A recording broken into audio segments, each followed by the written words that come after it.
নমস্কার নমস্কার আমি জ্যোতিষশাস্ত্রী শ্রী সনাতন বলছি। আজকে আপনাদের দেখাবো যে যাদের নামের অক্ষর এম দিয়ে শুরু, এম অক্ষর দিয়ে শুরু, তাদের জীবনযাত্রার মান, সামাজিক উন্নতি, ভাগ্য উন্নতি, অর্থভাগ্য কেমন হবে। আসুন জেনে নিই। এম এর সংখ্যা হচ্ছে 4। এই 4 সংখ্যা আবার মালিক হচ্ছে রাহু। তাহলে এই এম সংখ্যা দিয়ে যাদের নামের শুরু, তাদের জীবন কেমন হবে। আসুন, এই আদ্যাক্ষর নির্দেশ করে যুক্তি ভাব, কিন্তু যে কোনো বিষয়ে বাস্তব ভাব বা প্রকৃত হিসাব করে চলে। দেশ, জাতি, পরিবার, সমাজ সব কিছুর প্রকৃত হিসাব ও ফল এরা মনে মনে হিসাব করে দ্রুত এবং সেইভাবে চলতে চায়। হঠাৎ কোনো কথা এরা বিশ্বাস করতে রাজি হয় না। এদের স্মৃতিশক্তি হয় প্রখর, কোনো বর্ণনা সহজে ভোলে না, কতগুলি স্থির ধারণা থাকে এদের মধ্যে। এই রাহু যদি রাশিচক্রে ভালো থাকে বা হস্তরেখার জায়গায় যদি রাহু ভালো থাকে, তাহলে আপনাকে রাহু অনেক কিছু দিতে পারে। ধরুন, রাহুকে আমরা জ্যোতিষশাস্ত্রে ভূত গ্রহ বলি। এবার একটা কথা আছে, সত্যজিৎ রায়ের বাঘা বাইন গোপী গাইন বা সত্যজিৎ রায় যে বইগুলো আছে বাচ্চাদের জন্যে, সেখানে আছে যে ভূতের রাজা দিল বর, 3 বর দিল ভূতের রাজা, তাতেই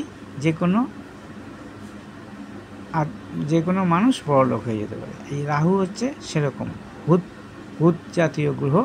এই যদি কাউকে দেয়, প্রচুর দেয়, আর যখন নেবে প্রচুর নিয়ে নেবে।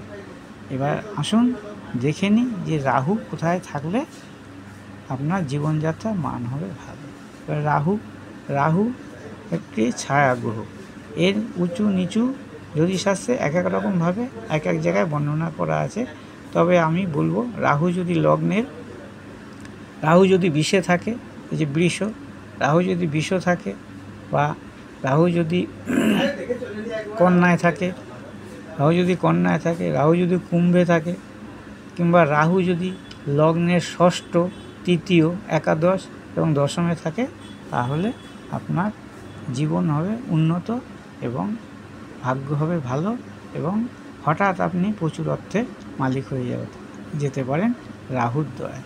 এই রাহু ধরুন লগ্ন এইখানে মেষ লগ্ন, রাহুর তৃতীয় মানে বুধের ঘরে, রাহু ষষ্ঠে, তৃতীয়, চতুর্থ, পঞ্চম, ষষ্ঠে কন্যাতে, কিংবা এইখানে থাকলেও হবে। রাহু যদি সপ্তমে না হয়ে এটা যদি ষষ্ঠ হয়, তাহলে এখানে ভালো ফল দেবে।